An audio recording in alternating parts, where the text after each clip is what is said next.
है भारत की अर्थव्यवस्था। भारत में नोट जारी करने की कौन सी प्रणाली अपनाई जाती है?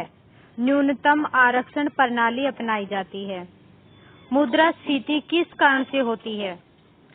मुद्रा पूर्ति में वृद्धि से।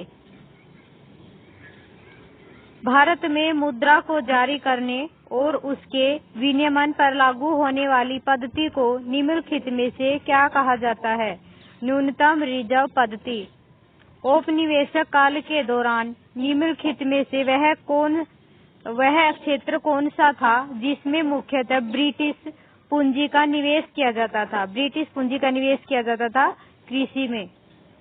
निम्नलिखित से वह राज्य कौन सा है जिसका वित्तीय लेन देन भारतीय रिजर्व बैंक के माध्यम से नहीं किया जाता? जम्मू कश्मीर ही ऐसा राज्य है जिसका लेन देन भारतीय रिजर्व बैंक के माध्यम से नहीं किया जाता। मुद्रा के अवमूल्यन से अभिप्राय है मुद्रा के बाहरी मूल्य में कमी हो जाती है। मुद्रा के अवमूल्यन से होता है कि मुद्रा का जो बाहरी मूल्य होता है उसमें कमी हो जाती है। निम्नलिखित में से मूल्यांकन के कौन सी यूनिट को पेपर गोल्ड कहा जाता है? पेट्रो डॉलर को। किसी वस्तु की मांग मुख्यतः किस पर निर्भर करती है? खरीदने की शक्ति पर निर्भर करती है। किसी अर्थव्यवस्था की सामाजिक आधारिक संरचना के घटकों में क्या आते हैं? शिक्षा आती है, स्वास्थ्य आता है और बैंक आते हैं। कई फर्म 1000 रुपए मूल्य के नए शेयर सीधे व्यक्तियों को बेचती है, तो इसका क्या प्रभाव होगा? कल राष्ट्रीय उत्पाद पर कोई प्रभाव नहीं पड़ेगा।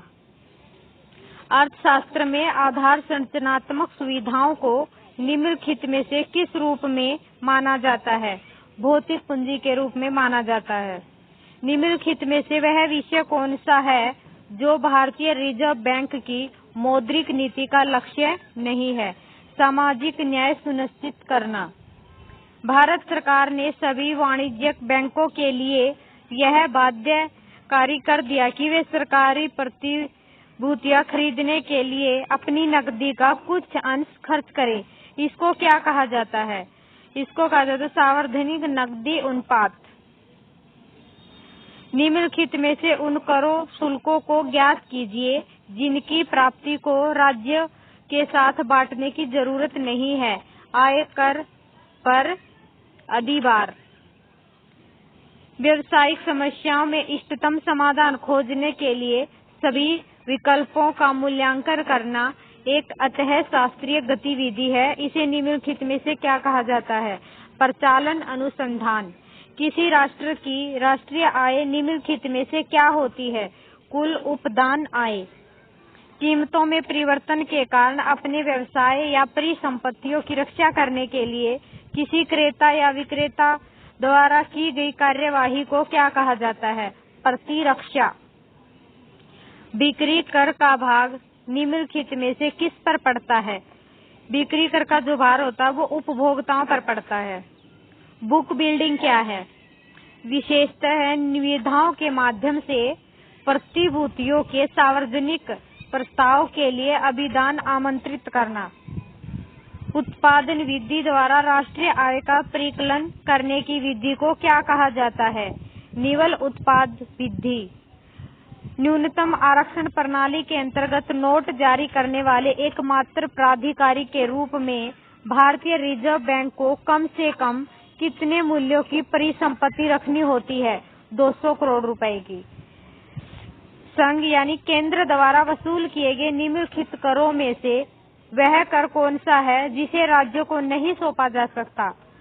सेवा कर। अवमूल्यन से आंतरिक दाम प्राय वैसे ही रहते हैं क्योंकि अवमूल्यन से आंतरिक मुद्रा पर कोई प्रभाव नहीं पड़ता। अवमूल्यन से उसकी बाहरी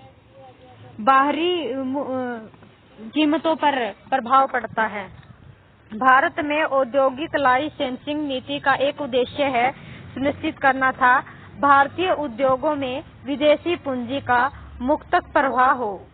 2 रुपए और उससे अधिक मूल्य वर्ग के करेंसी नोट किसका दायित्व है? भारतीय रिजर्व बैंक का।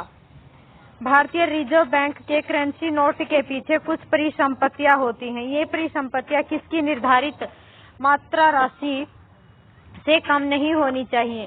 सोना और विदेशी प्रतिभूतियां। मर्चेंट बैंक ऐसी संस्थाएं हैं जिसका मुख्य प्रयोजन वित्त उपलब्ध करवाना है। देशों के बीच अंतर्राष्ट्रीय व्यापार के लिए बैंक दर वह दर है जिस पर देश का केंद्रीय बैंक वाणिज्य बैंकों को ऋण देता है। यानी कि जो हमारा आरबीआई का जो बैंक है वो अन्य बैंकों को ऋण देता है। निम्नलिखित में से उस स्थिति में कौन सी बात सही नहीं है जब अर्थव्यवस्था में ब्याज दर ऊंची हो जाती है, उत्पादन की लागत बढ़ जाती है। निम्नलिखित में से भारत सरकार के गैर योजना खर्च का सबसे बड़ा शीर्ष कौन सा है? ब्याज का भुगतान। खुला बाजार कार्यवाही का आशय है भारतीय रिजर्व बैंक द्वारा सरकारी प्रतिभूतियों का क्रय और विक्रय। स्वतंत्र भारत का सार्वजनिक क्षेत्र का पहला निगम कौन सा है? दामोदर घाटी निगम। निम्नलिखित में से किसमें किए गए निवेश को आधारित संरचना में निवेश नहीं माना जाता? ऑटोमोबाइल उद्योग। पूर्ण रोजगार पर आय निर्धारण के किस सिद्धांत के अनुसार मांग में गिरावट का परिणाम होता है? उत्पादन और संसाधनों की कीमतों में गिरावट। किसी निगम के लेन देन होते हैं दोनों बॉन्ड और स्टॉक धारक। जब समस्त मांग की अपेक्षा समस्त पूर्ति अधिक हो तब माल का संचय होता है। माना जाता है कि उस देश के पास पर्याप्त अंतर्राष्ट्रीय तरलता है यदि भुगतान संतुलन के घाटे को पूरा करने के लिए उसके पास काफी है। स्वर्ण या परिवर्तनीय मुद्रा। संतुलन कीमत का अर्थ है मांग और पूर्ति द्वारा निर्धारित कीमत। जब सीमांत उपयोगिता शून्य हो तब कुल उपयोगिता अधिकतम होती है। निम्नलिखित में से वह कौन सा कर राज्य सरकारों द्वारा वसूल और उपयोग किया जाता है? भू राजस्व जो होता है वो राज्य सरकारों द्वारा वसूल और उपयोग किया जाता है। भारत में ऋण नियंत्रक के रूप में कौन काम करता है? भारतीय रिजर्व बैंक यानी कि आरबीआई। अपने निवेशकों की कुल देयता के प्रति बैंक की रोकड़ धारिता कैश होल्डिंग के अनुपात को क्या कहते हैं? नकदी रिजर्व बैंक।